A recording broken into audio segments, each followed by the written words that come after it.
Je ne suis pas important, je ne suis pas député, je ne suis rien du tout, je suis avocat. Je voulais simplement dire qu'en tant qu'avocat, je suis terrifié lorsque je vois l'excuse invoquée par le syndicat de la magistrature qui dit « Non, ça n'était qu'une blague de potache ». Je suis terrifié parce que je me dis que des potaches peuvent régler un divorce, envoyer des gens en prison, comme ça, en se comportant en potache. Et excusez-moi, c'est la troisième fois que je le dis, mais je suis terrifié de voir comment ils cherchent à expliquer ou excuser la honte que constitue ce prétendu mur des cons. C'est tout ce que je voulais vous dire, merci.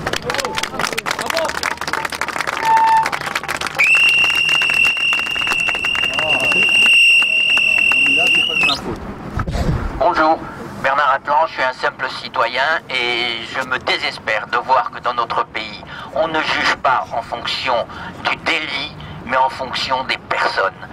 Souvent, on a vu des gens qui avaient subi un préjudice être accusés et condamnés alors que les auteurs sont excusés.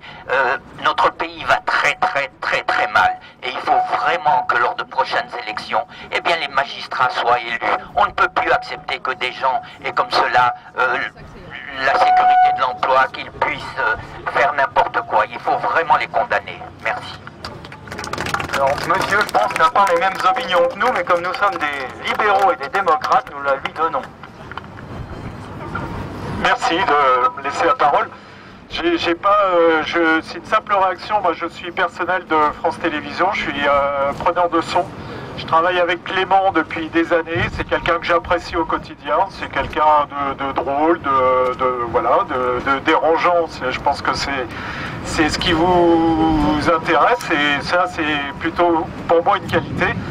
J'ai pas envie de revenir sur le mur des cons parce que bon, ça c'est une question d'opinion politique et effectivement il y a à dire.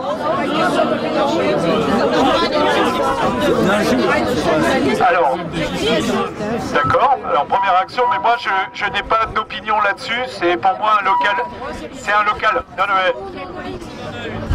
laissez-moi m'exprimer, s'il vous plaît.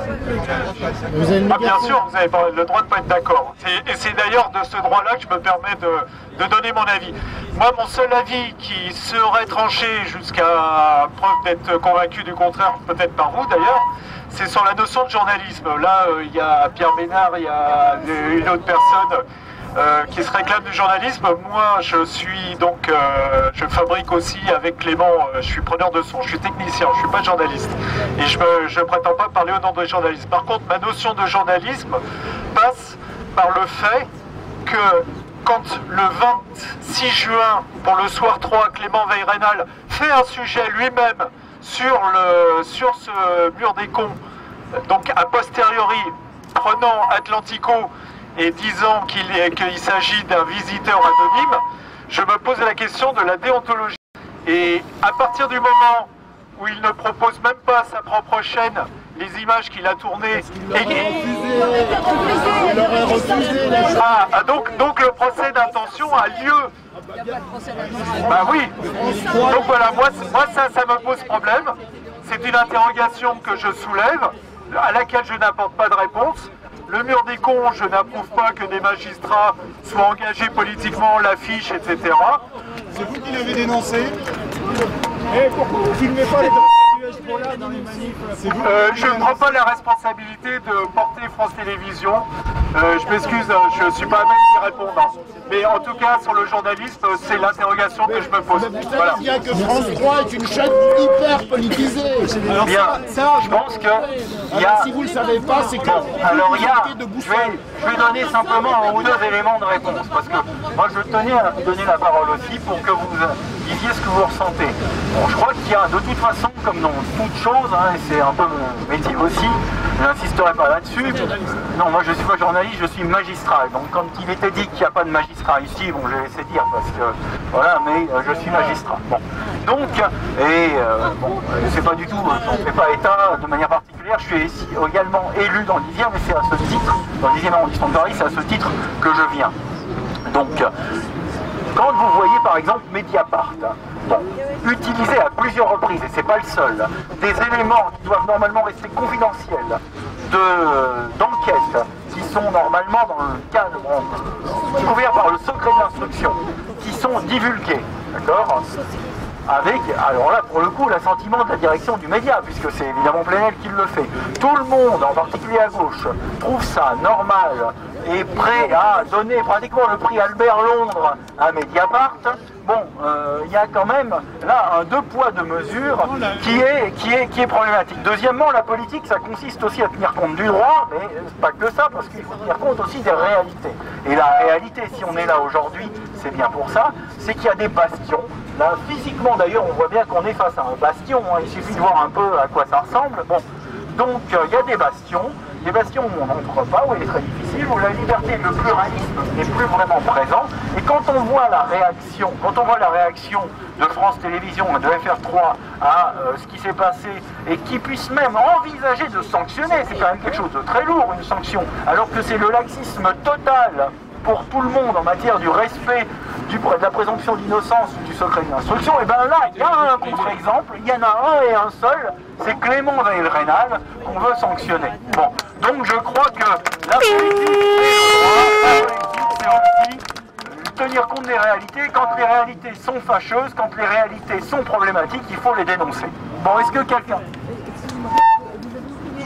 d'embauche que, d'après ce que j'ai vu en tout cas, il ne figurait sur ce mur des comptes que des personnalités appartenant à la droite.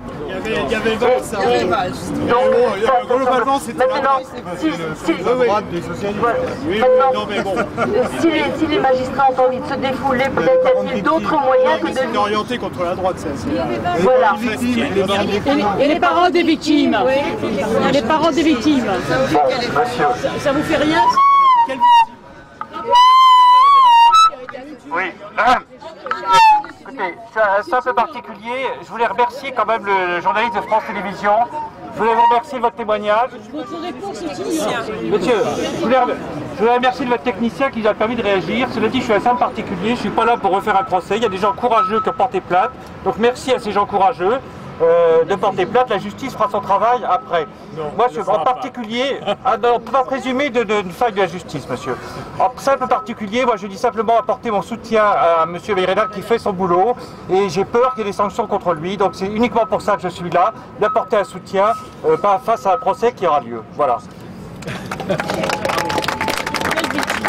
Je voudrais juste... moi je suis de l'autre côté de la barrière, c'est-à-dire que je travaille avec les journalistes, mais je suis chargé de relations publiques et de presse. Donc je peux témoigner que, en tout cas moi je travaille dans la santé, que tout ce qui gêne une certaine gauche bien pensante ne passe jamais. Bon, déjà c'est une première chose. Ou très très difficilement. La deuxième chose, je voudrais dire aussi qu'il n'y a pas très longtemps, c'est cette année, vient d'être approuvée au Sénat et à l'Assemblée une loi sur les lanceurs d'alerte, dont toute la gauche est largement félicitée. Cette loi, elle est faite justement pour qu'il y ait des citoyens qui lancent des alertes quand ils pensent que la santé, la salubrité, la sécurité publique sont en danger. On est exactement dans ce cas aujourd'hui. Alors que ce ne soit pas lanceur d'alerte au sens unique. Bon, alors...